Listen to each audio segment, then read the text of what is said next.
مكملين مع سابي وسلام. حلقة النهاردة من حلقات اللي انا بعتبرها هي بونص، لان احنا خلصنا كل حاجة تتعلق بتحويل الوقت، لكن الحلقة دي ازاي ان احنا نعمل تمبليتس نقدر نشتغل عليها بمثال عمل. السيناريو اللي معانا هي رحلة من 4 ليجز، اول مرحلة من كايرو لاسطنبول، وتاني مرحلة من اسطنبول لدبي، وتالت ليج معانا هي من دبي لسنغافور، والرابع ليج والاخيرة من سنغافور لطوكيو. بيانات اللي موجودة معانا لكل ليج: الديبارتشر بتاعتنا من كايرو هتبقى في 1/3/2025 الساعة 9 الصبح. الديوريشن بتاعت الفلايت بتاعت الليج 1 هي 2 و5 دقايق، واللي اوفر في اسطنبول 3 ساعات. الليج 2 من اسطنبول لدبي الديوريشن بتاعت الفلايت 4 ساعات و25 دقيقة، واللي اوفر في دبي 6 ساعات. الليج 3 من دبي لسنغافور الديوريشن 7 ساعات و10 دقايق، واللي اوفر 19 ساعة. والليج 4 من سنغافور لطوكيو الديوريشن 6 ساعات 55 دقيقة. الديستنيشن بتاعتنا احنا هنعمل ايه؟ احنا الاول هنبدأ نعمل السبريد شيت او السبريد تمبلتس اللي هنبدأ نستخدمها بعد كده في اي حسابات ليها علاقه بتحويل الوقت. معانا مالتي سيتيز واحنا عايزين نحول وقت ليها. السبريد شيت دي هتبقى بالنسبه لنا يوسفول جدا، وهنقدر ان احنا مره واحده نعملها، ونبدا بعد كده ان احنا نغير في الارقام او نغير في الداتا اللي احنا بنحطها، وده هيسهل علينا شغلنا كتير. تاني حاجه عشان دي رحله هنعمل الايتينري انفوجراف.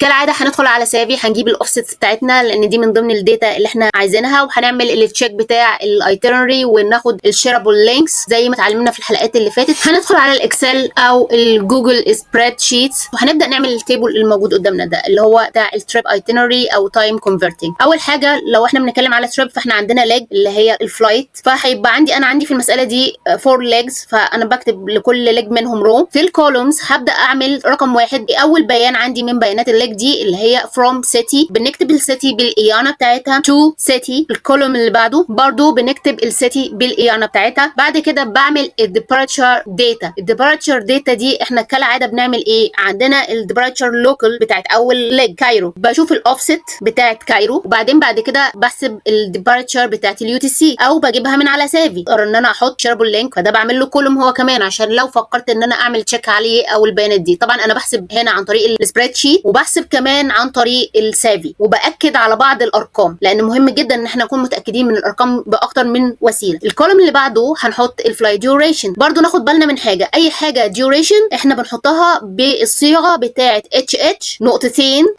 واي حاجه هنحطها كتايمنج زي الديبارتشر لوكال او الديبارتشر يو تي سي بنحطها بنظام الديت والتايم. نفس الحكايه هنبدا ندخل الارايفر داتا، هناخد الارايف باللوكال، وبعدين الاوفست بتاع المدينه اللي هي في حالتنا ليج 1 هو اسطنبول، بعد كده نعمل ارايف يو تي سي. طبعا احنا السيناريو بتاع الحساب بتاعنا ان احنا بناخد الاول الديبارتشر لوكال زي ما كنا بنعمل كل مره، بننقص منه الاوفست علشان نجيب الديبارتشر باليو تي سي، وكل حساباتك في التيبل ده بتبقى يو تي سي، سواء بنزود ديوريشن فلاي ديوريشن او بنزود لاي اوفر في المطار اللي احنا هنوصل له لو ما كانش الفاينل ديستنيشن يعني. ففي حاله اسطنبول برضو بنعمل بعد ما بنخلص البيانات بتاعه الارايفل بحط اللاي اوفر، ودايما بحسب على اليو تي سي. بعد كده بكتب النوتس بتاعتنا فيها دي اس تي ما فيهاش دي اس تي، احنا هنعمل كروس الاي دي ال ولا لا، وهكذا. ببدا املى الجدول ده سيل باي سيل بناء على البيانات اللي موجوده عندي والحسابات اللي موجوده عندي. خلصنا الجدول نبدا ندخل على الايتينري انفوجراف. الايتينري فيجوال انفوجراف ده بيبقى جزء من الترافل باك اللي احنا بنديها للعميل مع التيبل بتاع السبريد شيت اللي فيه الحسابات بتاعتنا. بس دي ميزتها انها بتبقى